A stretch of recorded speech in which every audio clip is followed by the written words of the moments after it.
All right, so as you guys know, next class we're going to be starting our unit on William Shakespeare. Today, this is going to be something we're going to do together, and then I'll expect you to be able to do a separate sonnet at home on your own. We're going to be doing and looking for things that are familiar to us already, so nothing's going to be too new except for just the type of poem a sonnet is.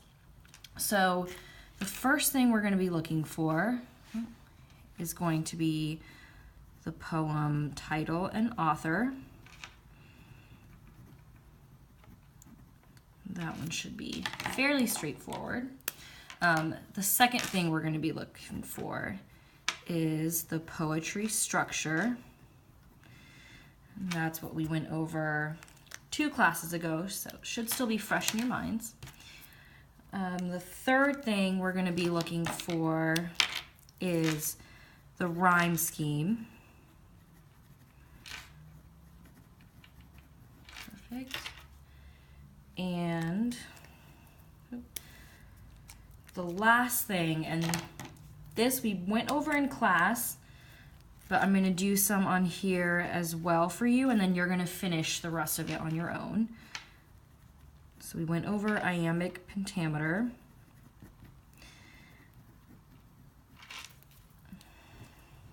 And then lastly, this is something that you all will be kind of doing on your own. I'm going to do some in this poem, but in the second one, it's going to be all you guys.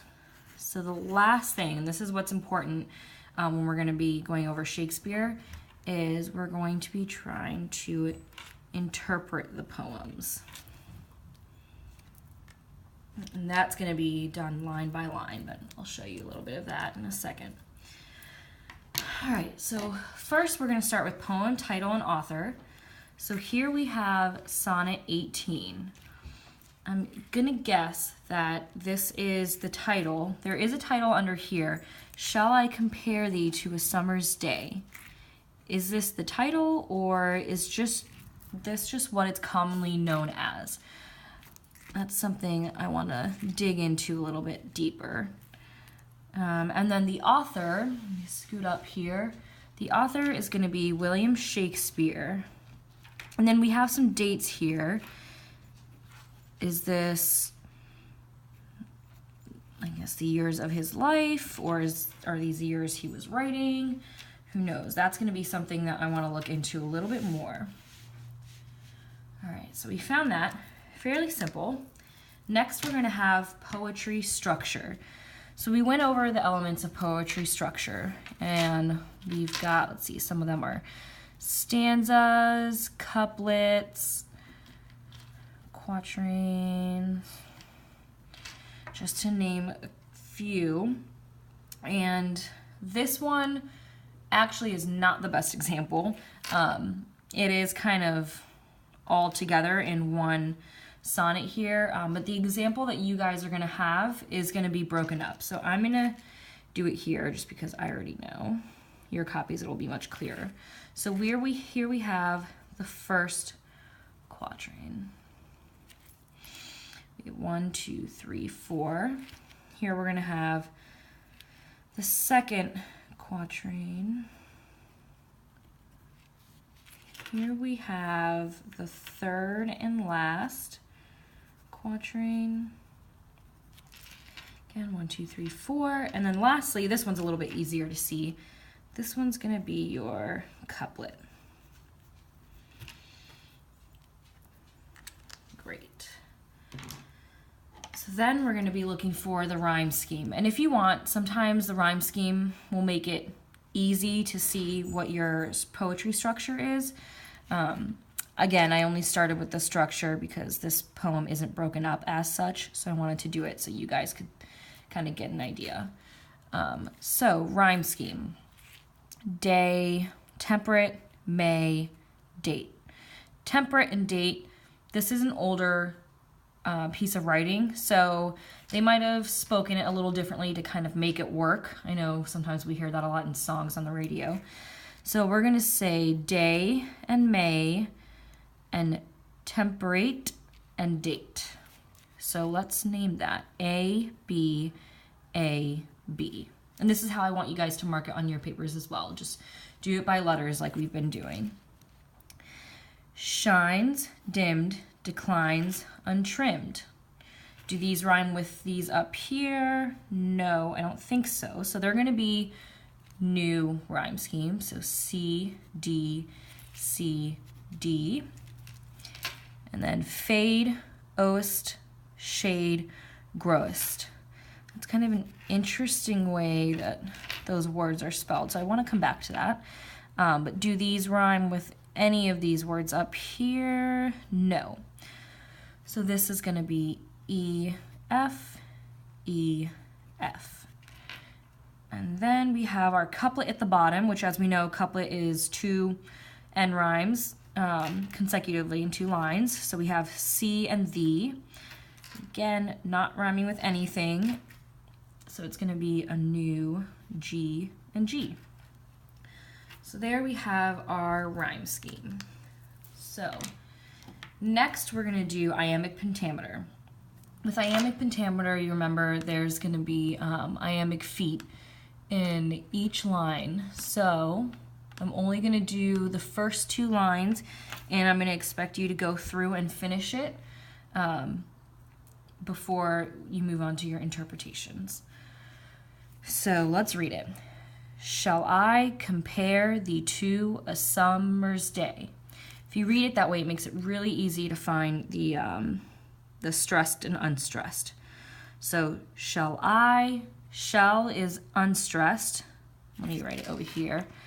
So unstressed is going to be kind of like a little U. Remember? And then stressed is going to look like this, kind of a little dash. So shall I compare thee to a summer's day? So sometimes, as you can see, let me kind of split it up here. Sometimes it is going to split up words. So shall I, and then it's compare thee to a summer's day. And then it helps if you want to break up the words with a line. Next, we have thou art more lovely and more temperate. Again, so that one's been broken up a few times, but let's read it all together. Shall I compare thee to a summer's day? Thou art more lovely and more temperate. It's almost a little sing-songy. So you're going to go ahead and finish the rest of the poem and find the stressed and unstressed syllables. And then lastly, the interpretation. So some of it is older language, and you might be wondering what that means. And then you want to interpret or kind of get an idea of what he's trying to convey here. So shall I compare thee to a summer's day?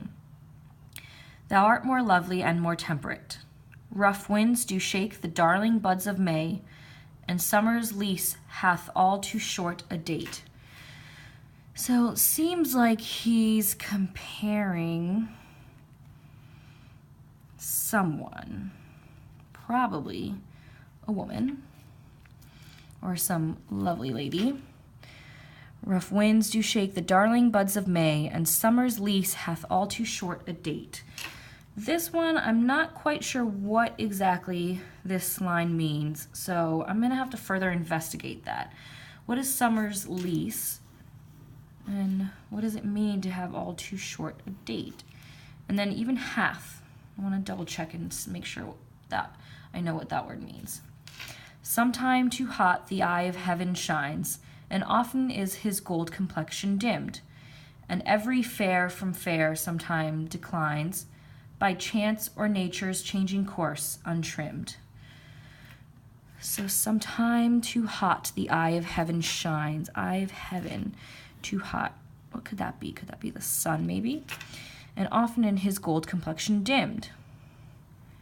So here we have some, as we've gone over. Personification. So I must be talking about the sun. And every fair from fair sometime declines. Not sure what that means, so I want to look into that a little further. By chance or nature's changing course untrimmed. So again, this relates to this line, and I'm not sure what exactly they're trying to say here. But thy eternal summer shall not fade, nor lose possession of that fair thou owest, nor shall death brag thou wanderest in his shade, when in eternal lines to time thou growest.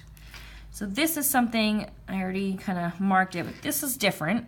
It's got the word oast and grow, but it's got this little ST here. So that could be kind of just an older way of spelling or just a way to make it work within the rhyme. But we want to look into that a little bit more. And then wanderest as well. Is that something just done for the poem, or is that something that was often done in these times down here? Scoot it up a little, but during the 15 and 1600s. That's something I want to investigate a little bit more. And then here, time. Why is time capitalized? Is time a person? So long as men can breathe or eyes can see, so long lives this, and this gives life to thee. Interesting. So thee, this must be her. Who is thee? So this is the kind of thing I want you to do throughout the sonnet. Make sure, again, we find these first four elements. It's going to be pretty, I guess, it should just be a refreshment of things that we've already gone over. The interpretation is what I really want to see a lot of in both on your poem and in your notes. You want to be asking questions. You want to be trying to understand words and maybe phrases that you're not already familiar with. And then we will be going over this in class and seeing what you all came up with. See you next week.